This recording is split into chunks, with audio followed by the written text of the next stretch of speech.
Hello mga kabibig! Welcome back sa ating bagong YouTube channel. Ito ang pinakamaingay ng YouTuber sa balat ng YouTube. Ako si Kabibig, maglebak-lebak at with evidence. Ako po, Sandro Marcos, nataranta na. Bakit Sandro? Ano bang problema? Mga kongresista, hindi pepirma sa impeachment ni Vivi Sara. Magsasalita na sila sa kanilang nararamdaman at kung ano ang kalang bugso ng damdamin mga kabibig. Naku po kabibig, ito pa, more funds, more votes.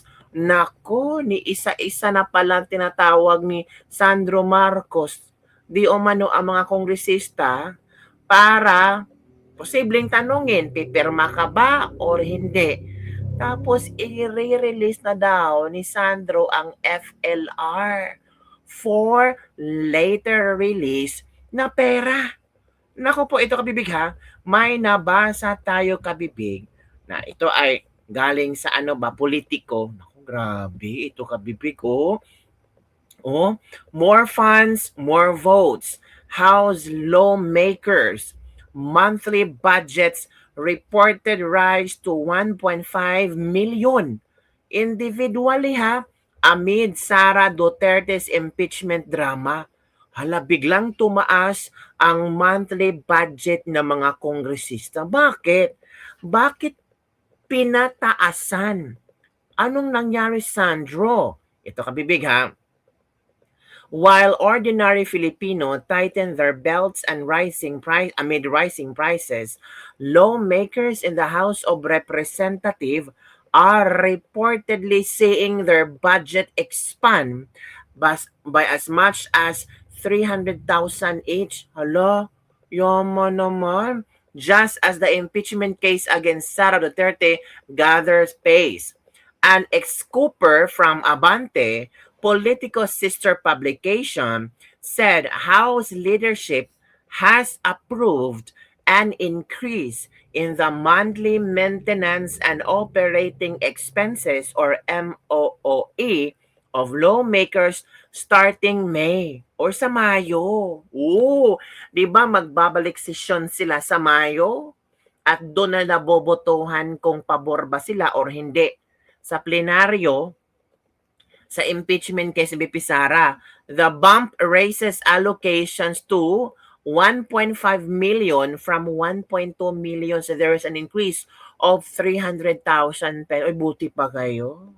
May mga pa-increase kayo, pero ang mga manggagawang Pilipino walang salary increase. Pero kayong mga kongresista, grabe, 300,000 starting from May onwards ba naman yan?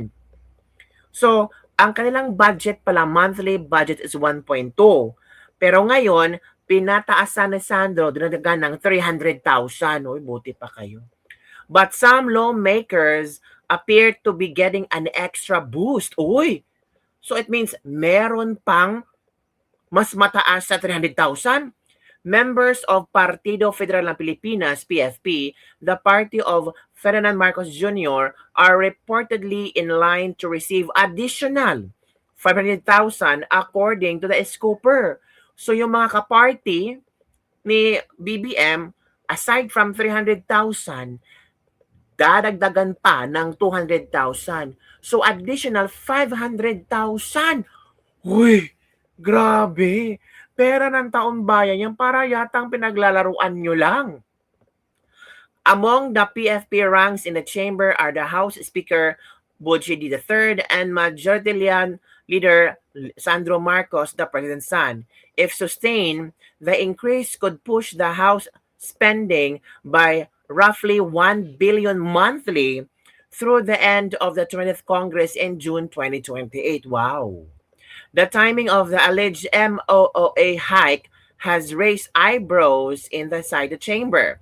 Parang ayuda para sa boto sa impeachment, hindi sa tao. Oh, yan ang mga naririnig na mga scooper. Kanilang naririnig na mga istorya sa loob ng chamber. Politico earlier reported that Sandro Marcos had begun informally gauging support for the case by reaching out to fellow lawmakers. Akala natin boboto sila kasi may substance and probable cause ang impeachment. Hindi pala. Boboto sila dahil sa pera. So pera-pera lang pala ito, kabibig. Naku, nakakaya naman yan. Pera-pera lang pala. Sayang lang pala yung Justice Committee, yung mga effort na ginagawa nila. 'Di ba? Sana hindi na lang nagkaroon ng Justice Committee kung pipirma ka pala, hindi mo binabasa ang or wala kang pakialam kung ano ang committee report nila. Basta pumirma ka kasi bibigyan ka ng either increase of 300,000 or kung kapartido ka, 500,000. So useless lang pala yung mga kadramahan nila. Kabibig, hindi useless kasi nasira nila si VP Sara. Ang tanong, nasira nga ba?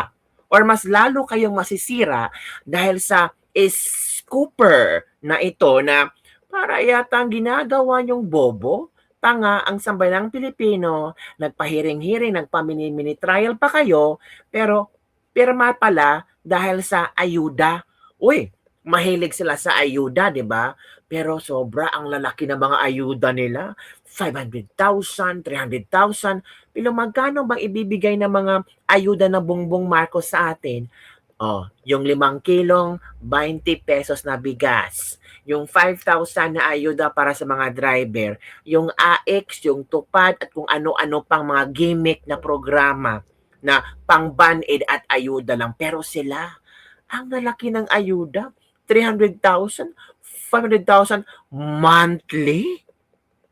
Wow! As in, grabe. Nakakadismaya, mga kabibig. More funds, more votes. At sasabihin nilang si VP Sara ay magnanakaw, merong mga transactions na mga illegal. Wow! Coming from these people? Uy, nakakahiya naman kayo. Diba? Di mahiya naman kayo mga kongresista kung totoo man ito. Pero sa balita at sa bilyonaryo, mga kabibig, ito na ang balita sa bilyonaryo. Ito talaga ang bilyonaryo. Ang daming balita nila. Ito ha, pakinggan natin ang balita ng Asan ba yun? Wait muna kabibig, i-share ko muna ito. Ano kaya ang balita ng bilyonaryo? Ito na. Nasaan ba yun? Ito. King tayo. Tila naghahanda na rin si House Majority Leader Sandro Marcos sa pagsalang ng impeachment case ni VP Sara sa plenaryo. Ayon po sa aming source, nagtatawag na ng mga kongresista ang presidential son para mag-head count.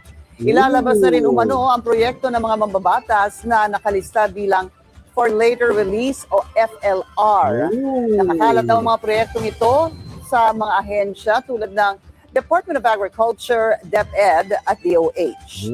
Posibleng sa May 4 hanggang 11, isalang sa plenaryo ang magiging report ng House Justice. Uy, grabe naman, no? FLR for later release. Ibibigay na sa mga kongresista. Tapos, akala natin ay para sa mamamayan, hindi pala para sa kanilang bulsa. Hala ka, ito ang komento ng mga netizen. Ma-impeach yung man yan, may kapatid yung paglalaban sa 2020. Malapit na mapahukay ang lolo mo. Ghost Project ni Sandro sa Ilocos, musta naman? Sagarin nyo na at magkaalaman sa 2028. Grabe yung takot nila. Vote for sale pala ang impeach ni VP Sara. Galawang maleta. O, tingnan yung kabibig ha. Dahil sa report na to, yung iba, akala nila talagang they're doing their job, ang mga kongresista. Talagang grabe, nuknukan. Kaya pala pumalakpak sila. Nang matapos na di umano'y may probable cause. Pumalakpak sila. Parang walang respeto. Diba? Kaya pala kasi dadagdagan ng 300,000 plus 200,000 ang kanilang monthly budget. Kaya pala pumalakpak sila kasi success. Congratulations. Hala ka. Nako, nagkaalama. Ito kabibig ha. Ito yung kay Maski yung ito ha. Congressman Erice. Maski yung kasama ko sa civil society, kasama ko sa Dilawan,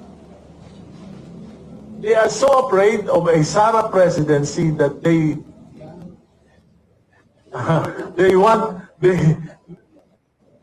would sacrifice the truth. Ooh.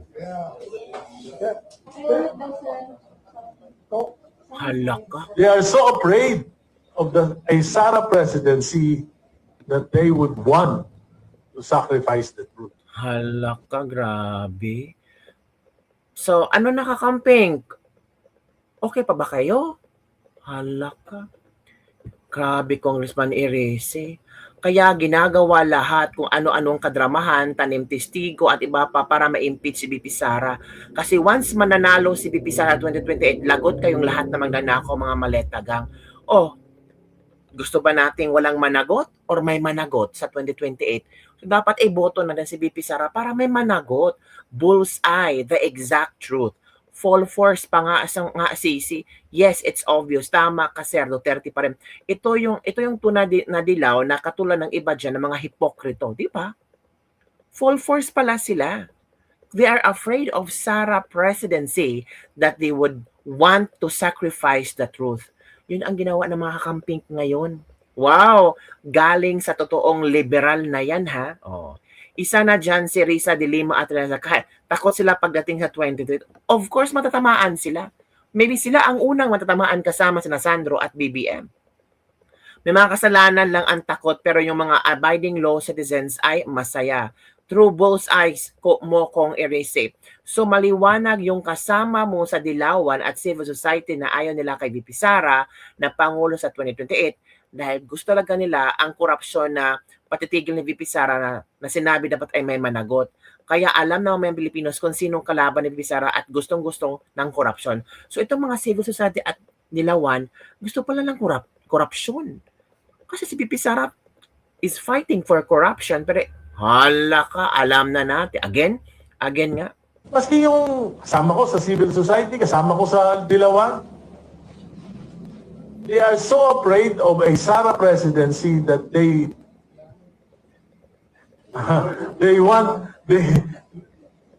would sacrifice the truth. Oh my goodness. Kakamping, Dilawan, hala ka. They are so afraid of a Sara presidency that they would want to sacrifice the truth. Oh, yun. At ito pa kabibig, bagong balita. Pero ang problema dito, Kinig tayo ha.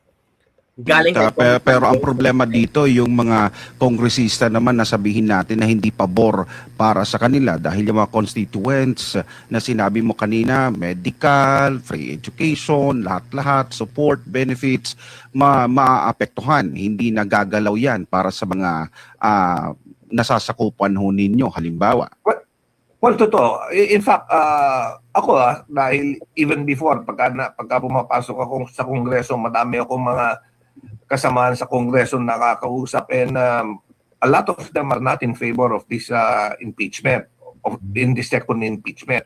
Dahil ang concern nila, alam mo, sa dinami-dami ng kontrobersya na bumabalot ngayon sa Kongreso, hindi na kailangan dagdagan ng isa pang issue na kagaya nitong second impeachment proceeding. Ngayon, madami sa kanila ang ayaw nga sumuporta dito sa impeachment pero pag nakakausap ko sila, natatakot rin silang mag-voice out ng kanilang stand na ayaw dahil natatakot sila maapektuhan yung pondo nila at mga proyekto maaaring ibaba sa kanilang kadistrito. Oh, so yun pala kabibig. Hawak sa leeg ang mga kongresista. Yung mga, well, dapat dito, ang mga kongresista, they have to stand. They have to listen to their constituents. They have to ask their constituents, o ano, gusto nyo bang pumirma ako sa impeachment or hindi? Kasi, ikaw ang mananagot sa mga constituents mo. Lalo na sa Visayas at Mindanao. Diba? Lalo na yung ginawa ng mga kongresista kahapon na pumalakpak sila, na nakasuccess sila. Success pala sila kasi meron palang pagtaas ng kanilang budget. 200,000, 300,000. Yung iba makakatanggap ng additional 500,000. Kung kaalyado ka, hala ka, grabe. Uy, parang na-shock ako kabibig. Tingnan natin to ha. Yung palakpakan, yung tawanan, hindi proper yan. Especially during a Committee on Justice hearing, lalong-lalo na impeachment of the second highest official ang pinag-uusapan dyan. Doon sa tatapos no ng hearing na yan. Tama ba ang behavior as far as ethics is concerned, behavior, attitude ng members ng Committee on Justice na right after na determine nila ang probable cause ng sa mga ebidensya against Vice President Sara Duterte, nagtawanan, natuwa, nagsaya, nagpalakpakan as a Committee on Justice na dapat sila lang ay trabaho ay mag-determine ng the probability of Correct. substance, form, yung doon sa mga Palakpakan ebidensya. talaga Pero sila. ito nakita natin, nag-appear, nagtawanan, nagsaya. Ano yung observation? Ano yung magiging niyan, parang notion to the public as far as Well, fairness and biases is concerned? Yeah. Paul, sorry, I was not there. I was not in attendance kanina doon sa committee hearing. So I was not able to observe yung kanilang demeanor. But of course, yung palakpakan, yung tawanan, hindi proper yan. Correct. Especially during a Committee on Justice hearing, lalong-lalo na impeachment of the second highest official ang pinag-uusapan dyan. But sadly, alam mo, ang impeachment kasi is more political rather than a legal o judicial process pagdating dyan sa House, and meron talagang mga leanings ang mga ibang miyembro, kaya siguro ganun yung mga naging reaction nila. Kong, Siadmar po ulit ito, kung sa plenaryo po ba, ang tamang tanong po ba para doon sa ibang mga mambabatas, alin ang gusto ninyo, 2 taon o 6 na taon? Alam mo, palagay ko na-consider na rin yan ng mga ibang tao, kaya like what I said, kaya siguro yung mga iba gustong-gustong ma-impeach si Vice President dahil may takot sa kanila na baka biglang pagka naging Pangulo si Vice President maimbestagahan at talagang mag-launch ng investigation tungkol doon sa mga anomalyang nangyayari, at siguro yung mga iba natatakot. Yung palakpakan. So yun, kabibig ha. Ito pa, kabibig, bagong labas na balita. Totoo kaya ito, kabibig? Uy, nakakahiya. Diba? Ito, kabibig, nabasa natin. From Dare to Us. Via Abante News Online. Scoop. Ang basahin natin ha. Scoop. Ito, kabibig. Bagong scoop ito. Ito, Ito na. Via Abante News Online. Scoop. Mga kong may appearance fees. Umuugong na merong umanong inilaang 1.3 billion na appearance fees ng mga miyembro ng House Committee on Justice sa impeachment proceedings laban kay Vice President Sara Duterte. Sa impormasyon na nakarating sa Abante, unang inirelease umano ang 650 million sa isang tanggapan sa basement ng Batasang Pambansa para sa buwan ng Abril at panibagong 650 million ngayong Mayo. Ooh! If true, baboyan na talaga budget-wise, kaya afford nila. End of 2024, may 26.7 billion cash at balance sila. In 2025, may 33.67 billion approved budget sila and 27.072 billion in 2026. Maraming cash ang House of Representatives. Grabe, how can these people sleep at night? Ang gaba, dili na budget magsaba. Harap-harapan na tayong ginagago. Speak up. Hala, grabe. Basement ng Batasang Pambansa, doon daw nagbigayan. Hala ka. Ano ang iyong comment doon, mga kabibig? Parang, wow. Ako, sana may ebidensya, no? Pero ito ay according sa Abante News Online. Ooh. So, yun lang, kabibig, ang ating Lislibek-Libak for today. Useless lang para nagkaroon ng hearing. And the end of that is magbayad-bayad pala sila. More funds, more votes. Grabe. Yun lang, kabibig. Don't forget to like, subscribe, and share this video. Bye everyone. See you next time.